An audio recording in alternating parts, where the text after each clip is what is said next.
On va passer au dernier sujet, le quart d'heure de l'invité avec toi, Rose. Je vais laisser la parole à Ibrahim et Fatia qui vont te poser des questions sur ton parcours, sur ton actualité, voilà, sur le grill. C'est parti. Bon, moi de base, j'avais une question lambda en mode quel est ton parcours? Présente-nous. Pour ça, tu vas regarder la vidéo qu'on a réalisée tout à l'heure, qui sort bientôt. Mais du coup, je vais pas te mentir que pendant cette interview, j'étais là, je me disais waouh. Ah bon, c'est gentil. Ouais, franchement, je me suis dit waouh, parce que ça fait du bien d'écouter une personne, mais qui a le maîtrise de sa parole quand même. Et du coup, moi, ma question, c'est comment tu as cette assurance? Comment tu te dis, bon bah voilà, je vais aller sur des sujets comme ça. C'est quoi en fait? Comment tu t'es nourrie à travers ta vie pour en arriver là et avoir cette confiance en toi pour venir comme ça et discuter et assumer les choses? Alors, c'est un peu... c'était pas forcément l'objectif du livre, mais c'est vrai que une partie du livre, À la force du cœur, il est consacré au fait de me raconter. C'est-à-dire comment j'ai décidé un jour de pousser la porte des médias pour venir pour venir défendre un certain nombre de convictions. Comme souvent, on puise sa force, en tout cas son audace, dans sa propre vie. Je pense que la street, les quartiers populaires nous poussent aussi à avoir cette audace-là par la force des choses. Honnêtement, on n'est pas venu me chercher en frappant à ma porte. Donc, ce que j'ai eu, alors ça, c'est toujours grâce à des rencontres, mais c'est beaucoup parce que... Pour les provoquer aussi. Voilà, on les provoque, on fait un peu plus que les autres pour montrer qu'on a sa place. Donc, je me suis construite à travers déjà l'histoire familiale. Inévitablement, moi, j'ai un parcours un peu atypique, atypique, et en même temps tellement semblable à des millions de personnes. Moi, j'ai mon grand-père qui était dans l'armée française, des indigènes, hein, bien évidemment, parce que c'est de l'autre côté de la Méditerranée. Et en fait, il s'est engagé à la Première Guerre mondiale, sur la fin de la Première Guerre mondiale, donc sur la dernière année, en 18. Il était engagé jusqu'en 21. Il a fait la seconde et il a également fait Indochine. J'ai mon histoire avec ma francité, en réalité, elle démarre bien avant ma naissance, du coup. Donc ça, c'est mon grand-père maternel. Mon grand-père paternel a également fait la Seconde Guerre mondiale, mais n'était pas engagé dans l'armée française. Son épouse, elle, par contre, était El Moudjahidine. Et donc, elle a pris les armes pendant la guerre d'Algérie pour demander son indépendance. Je suis le fruit de cette histoire. Mon père est arrivé à 17 ans dans les bidonvilles de Nanterre. Et donc, quand vous êtes le fruit de cette histoire et quand vous connaissez votre histoire, honnêtement, ça vous dépasse tellement. Alors déjà, vous avez beaucoup de respect pour le passé, pour les choix aussi individuels. Comment ces petites histoires avec un H contribuent à la grande avec un grand H. Et je crois que je puise aussi ma combativité à travers la combativité en réalité de mon bagage familial. Et je crois que c'est un peu le cas de beaucoup de gens. Après, c'est comment on comprend ce bagage-là, qui est, moi j'appelle ça un héritage d'ailleurs, plus qu'un bagage. Je parle de l'héritage de l'immigration parce que à travers les histoires des pays d'origine de nos parents et à partir de leur propre parcours personnel, en réalité, on a parfois puisé notre propre force, notre propre audace. Moi, ma mère arrive à un petit peu moins de 30 ans en France pour construire sa vie. Et donc, combien aujourd'hui, même si le fait de partir à l'étranger facilité, mais combien dans les années 70 étaient capables de changer de pays, de se déraciner et d'aller vivre une vie qu'ils souhaitaient meilleure pour la plupart d'entre eux. Donc, je crois qu'il y a une partie de ma force que je puise là. Après, j'ai aussi des moments de vie et des fractures personnelles, et je les raconte dans le livre, qui inévitablement vous créent une empathie et une bienveillance infinie pour les gens qui sont fragiles, mais aussi une force. Moi, je crois qu'on puise sa force en réalité dans ses blessures. Moi, j'ai beaucoup de mal avec les gros discours où on dit faut pas avoir mal, faut pas pleurer, faut être fort. Et puis moi, je suis une femme forte et je suis une femme indépendante. Et je le raconte dans le livre, vu une émission avec Leïla Slimani qui faisait un peu l'éloge de la fragilité, où elle expliquait qu'elle combattait avec aussi ses fragilités, qu'elle n'avait pas envie d'être une femme forte, que parfois elle avait ses faiblesses et qu'elle s'enrichissait de ça. Et moi, qu'on définit très souvent comme une guerrière, comme une clasheuse, comme quelqu'un qui n'ait pas peur, parce qu'il est vrai que sur un plateau, pouvait être 4 à être contre moi, je reste assez droite dans mes idées, mais je puise cela aussi parce que j'ai puisé ma force ou ma combativité dans énormément de choses qui me sont arrivées. Donc je me raconte un petit peu dans ce livre. Je mets un peu la source de mes engagements.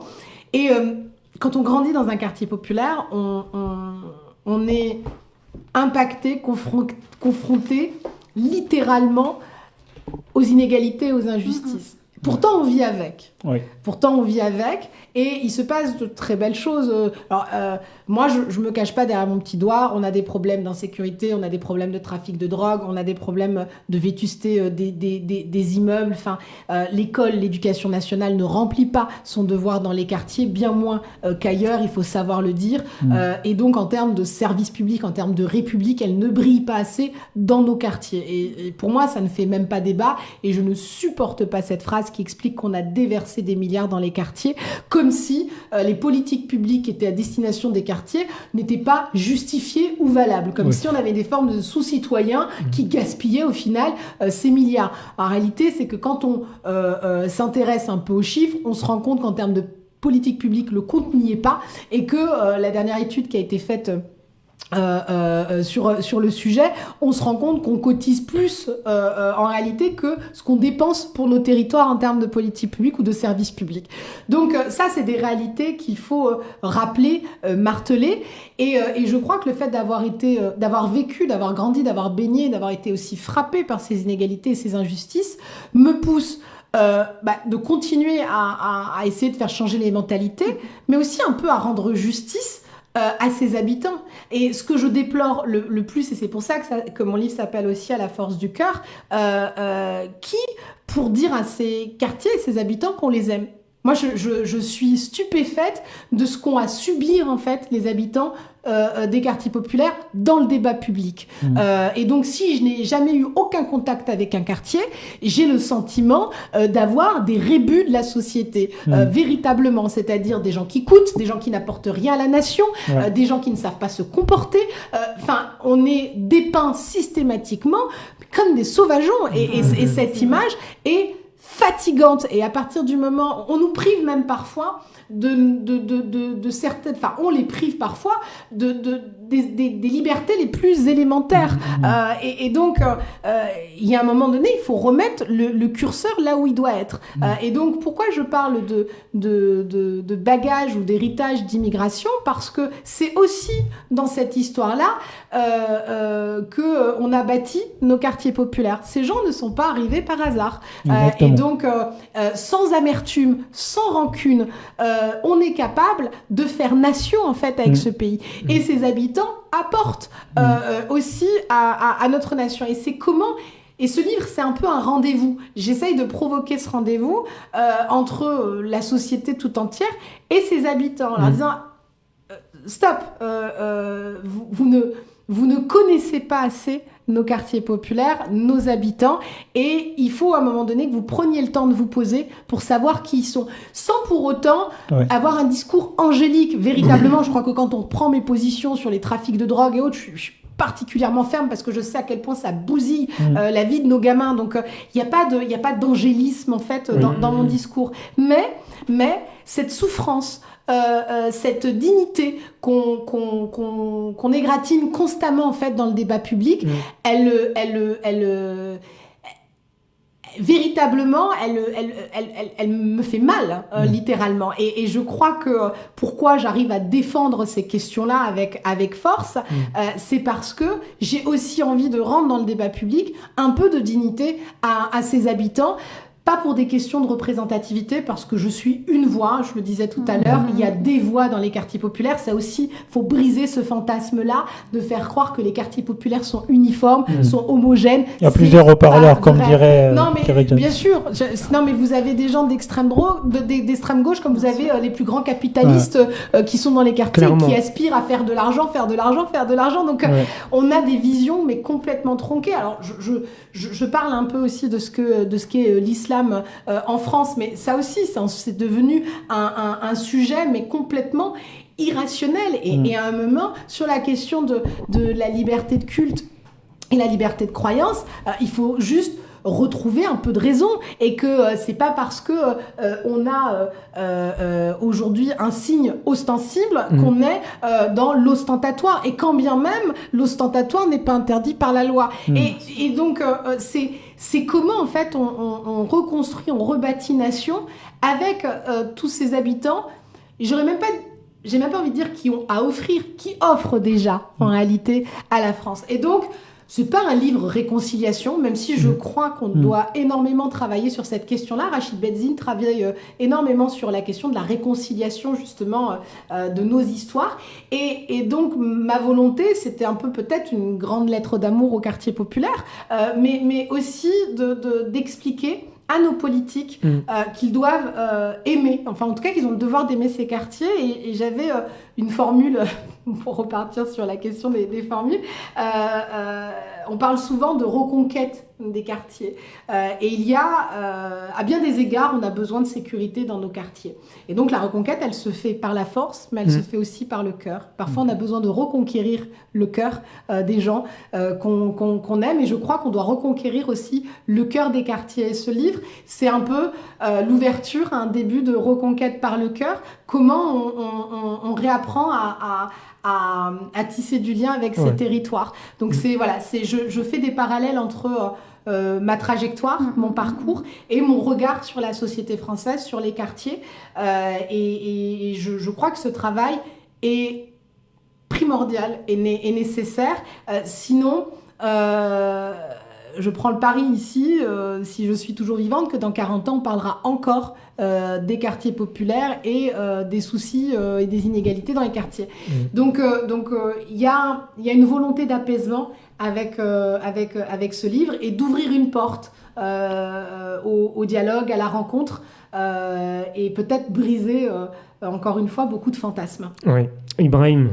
Moi, j'aurais pas grand-chose à rajouter là-dessus. Moi, ce que j'aurais à vous dire, c'est que ce livre, À la force du cœur, sort le 8 février. Exactement. Donc, il sera disponible partout, en librairie, sur Internet. Donc, on vous invite à aller le lire. Il est déjà en précommande à la fin. Il est déjà en précommande, et j'ai vu que Rose signait même les livres. C'est vrai. Il n'est pas signé. Non. Pas encore. Non. Donc, vous aurez peut-être votre exemplaire signé aussi. Et à noter aussi qu'on a réalisé une interview avec Rose, avec Urban Street Reporters, qui sera prochainement disponible sur tous nos réseaux. Exactement, mais c'est bien la petite partie promotion, c'est toujours important. Je vais même pas payer. Gratuitement. Gratuitement. Je suis contente d'être venue. Moi, j'avais une dernière question, Rose, par rapport au milieu des médias.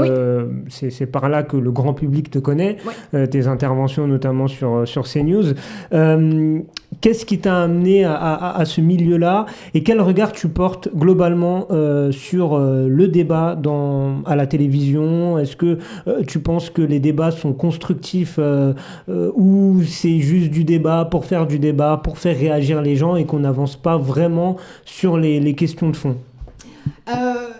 Alors pourquoi je suis arrivée dans les médias? En réalité, ça a commencé par une interview sur mon secteur d'activité, et puis les gens qui m'ont interviewée ont trouvé intéressant ma manière d'expliquer un petit peu le marché de l'emploi et les gens qui étaient confrontés au chômage. Et puis on m'a demandé de revenir sur des émissions.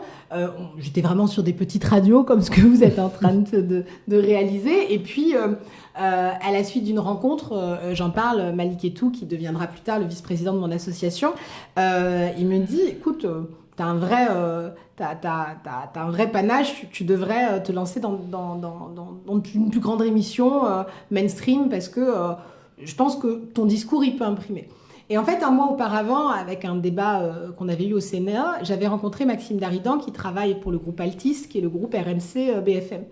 Et bon, il m'a dit, tu serais génial pour la télé, t'as vraiment un bon discours. Et puis bon, moi, j'ai pris ça un peu pour quelque chose de démesuré. Et donc, j'y ai pas prêté attention. Comme quoi, des fois, on saisit pas toutes les opportunités, même si on a de l'audace. Et c'est vrai qu'il m'avait laissé sa carte. Et puis, quand Malik et tout, donc au final, me dit, tu devrais faire, et il me parle de l'émission des Grandes Gueules. Il m'a dit, écoute, tu devrais frapper à leur porte parce que du coup, c'est pas des professionnels, mais ils prennent des monsieur et madame tout le monde qui ont des choses à dire. Et c'est vrai que ça correspondait plutôt à mon démarrage quelque part, parce que je commençais un peu à m'intéresser, pas au sujet, parce que ma vie professionnelle et associative était déjà intéressée au sujet, mais vraiment à mettre un micro devant moi pour en parler. Et lorsque je vais en bas de l'immeuble, je suis au téléphone toujours avec Malik et je viens à peine d'arriver devant l'immeuble. En plus, c'est impossible à l'époque de se garer vers là-bas, donc ma voiture était hyper mal garée. Et je vois Maxime qui arrive et qui me fait des grands signes. Et je dis, attends, je crois que c'est celui que j'avais rencontré au Sénat. Je raccroche et il me dit, mais qu'est-ce que tu fais là? Et je lui raconte ma démarche. Voilà, je suis venue voir Alain Marchal et Olivier Trucheux pour l'émission des GG. Et là, le mec hallucine et il me dit, et tu viens en bas de l'immeuble? Et je lui dis oui. Il me dit, mais je t'ai donné ma carte il y a un mois, pourquoi tu m'as pas rappelé? Et je lui dis, mais très naturellement, t'es pas Alain Marchal ni Olivier Truchot, donc en fait, c'est pas toi que je voulais voir, quoi. Parce que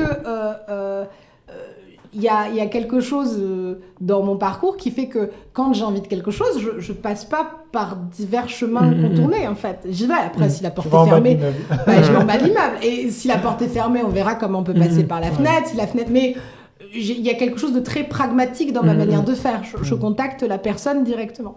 Et donc, il me fait visiter les locaux. Il me dit, comme ça, si jamais tu les croises, tu ne seras pas en bas de l'immeuble, tu seras au moins au sein de la maison. Et puis, comme c'était un vendredi et qu'ils étaient pas, qui partaient immédiatement après l'émission, il leur a envoyé un mail. La productrice m'a contactée.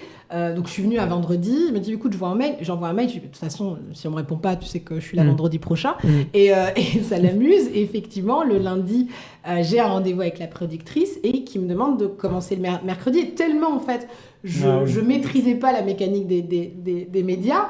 Elle me dit on fait un test mercredi. Et je lui dis c'est pour tester les micros, mon apparence dans les médias. Elle me dit non, c'est un test grandeur nature, tu viens dans l'émission. Et j'ai dit ouais d'accord, ok. Et donc voilà, lancé dans le grand bain, pas de filet et ça c'est fait. Donc voilà. Alors après je me suis construite, j'ai appris aussi à travailler un certain nombre de sujets parce que sur une émission des Grandes Gueules, on a 3 heures d'émission, il y a plein de sujets qui vous passionnent pas. Et donc j'essaye toujours d'avoir mon propre regard. Moi j'avoue que quand j'ai reçu la liste des sujets, Djokovic, pas grand chose à dire sur lui dans l'absolu. Et j'essaye toujours d'apporter un angle qui moi me porte. Je crois qu'on est capable de parler des sujets à partir du moment où on a des choses à dire dessus, mais que ça fait sens en fait avec ce que vous ressentez. Et je crois que si j'ai imprimé aussi dans un certain nombre de débats, au-delà du fait que ma voix soit extrêmement minoritaire, c'est le fait que je reste très campée en fait dans mes positions, mais pas par bêtise, pas par obstination, mais parce que ça m'anime viscéralement. Et je crois que ça a pu transparaître dans un certain nombre de clashs ou d'émissions. Pour répondre à ta seconde question, parce que je perds pas quand même le fil de mon regard sur les médias, faut comprendre qu'il y a des médias d'information, il y a des médias d'opinion, il y a des missions qui sont plus ou moins pertinentes parce qu'elles permettent une plus grande pluralité des idées autour de la table. D'autres sont ce que j'appelle des tea time. On est entre gens qui sont complètement d'accord et puis on discute d'un sujet. Bon, moi, ça m'intéresse pas trop de participer à un tea time. Et quand ça m'est arrivé, très souvent, je suis le grain de sable. Donc, ma foi, je joue le rôle quand il le faut. C'est-à-dire que ça me gêne pas, en fait, d'être le grain de sable dans la machine. Mais pour le téléspectateur, je suis pas sûre que ce soit très intéressant de voir 4 personnes qui sont globalement d'accord. Et même si je n'aime pas la mécanique de clash, parce que effectivement certaines émissions sont calibrées de cette façon-là, en mettant des gens particulièrement opposés, et que moi aussi ça m'arrive parfois de m'agacer et d'être punchy, néanmoins je pense que ça a du sens de le faire.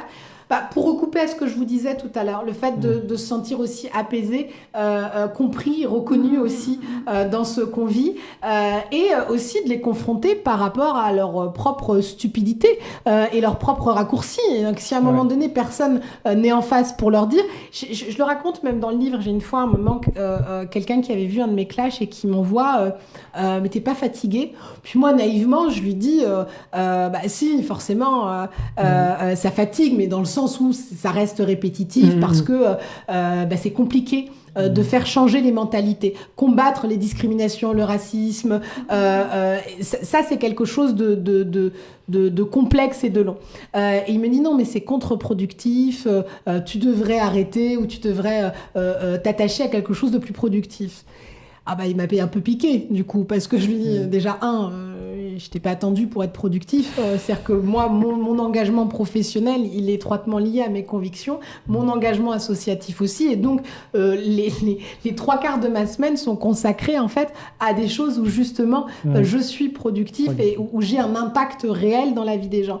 Pour autant, je m'empêche pas moi d'aller dans ces émissions, et je dis moi ce qui me gêne c'est que j'y sois la seule et que des gens intelligents comme toi dont tu fais partie n'y soient pas, parce que c'est tellement confortable de pas venir se salir les mains, parce que oui, on vient se salir les mains quand on combat l'extrême droite, et que c'est très facile dans son petit monde d'intellectuel ou de littéraire en fait de se cacher derrière le fait que ces débats sont des débats merdiques, ces débats n'apportent rien, et donc dans ces cas-là on s'en lave les mains, d'accord, mais dans ces cas-là il faut pas s'étonner que depuis 10 ans en fait les idées d'extrême droite pullulent au point que monsieur et madame tout le monde trouvent ça normal qu'on n'embauche pas des Noirs et des Arabes, que ce sont toujours les Noirs et les Arabes qui foutent le bordel. Enfin, ça participe au fait aussi qu'on ait une multitude d'émissions Tea Time où des gens viennent déverser et qu'il n'y ait personne pour les contredire, parce qu'effectivement on trouve ces émissions pas assez intelligentes, parce qu'on n'a pas envie de se salir les mains, ou parce que aussi, et je crois que c'est un peu le cas, on n'a pas envie de se taper le cyberharcèlement, la fachosphère, ou même que ça vous égratine dans votre vie personnelle, publique ou professionnelle. Donc oui, moi j'ai décidé, je vais pas dire d'aller au combat, mais c'est un peu le cas. Et du coup, j'ai pas de mal à y aller. Ce que je déplore, ou en tout cas ce que je souhaiterais, c'est qu'on soit un peu plus à y aller, parce que c'est important, et peu importe en réalité les sensibilités politiques, la nécessité d'avoir des gens qui savent de quoi ils parlent et qui rendent un peu justice en fait à ses habitants. Je pense qu'avec ce discours on aura un peu plus de candidats pour c'est ça, c'est un appel de Rose. Merci en tout cas d'être venu ici, c'était vraiment un plaisir d'échanger avec toi, et tu reviens quand tu veux. Avec grand plaisir. T'es à la maison ici. Quand la déco sera faite. Quand la déco sera faite. Arrêtez avec la déco. Un peu, hein. Respectez les locaux. On vient d'arriver doucement. En tout cas, c'était vraiment cool. Vraiment, merci. En même temps, si ça l'était pas, est-ce que tu l'aurais dit? Non, mais je suis très honnête. Donc, c'est très bien. Et généralement, ça se passe toujours bien ici. Bon, donc voilà, c'était un bon moment qu'on a passé avec toi. Plaisir partagé. N'hésitez pas à vous procurer le bouquin. Le 8 février, ça sort. À la force du cœur, l'immigration en héritage, la nation en partage de Rose Améziane. Donc n'hésitez pas, c'est déjà en précommande, comme l'a dit Ibrahim, à la FNAC. Merci Fatia. Merci beaucoup. Merci Ibrahim. N'hésitez pas à nous suivre sur nos réseaux sociaux. Le replay de l'émission disponible sur le Facebook Urban Street Reporter et LBS FM. Le replay également présent sur le YouTube LBS FM, et puis le podcast qui arrive très prochainement. On se donne rendez-vous avec Radio 4 Quarts le mois prochain avec un nouvel invité. On vous souhaite une excellente soirée. Salut à tous.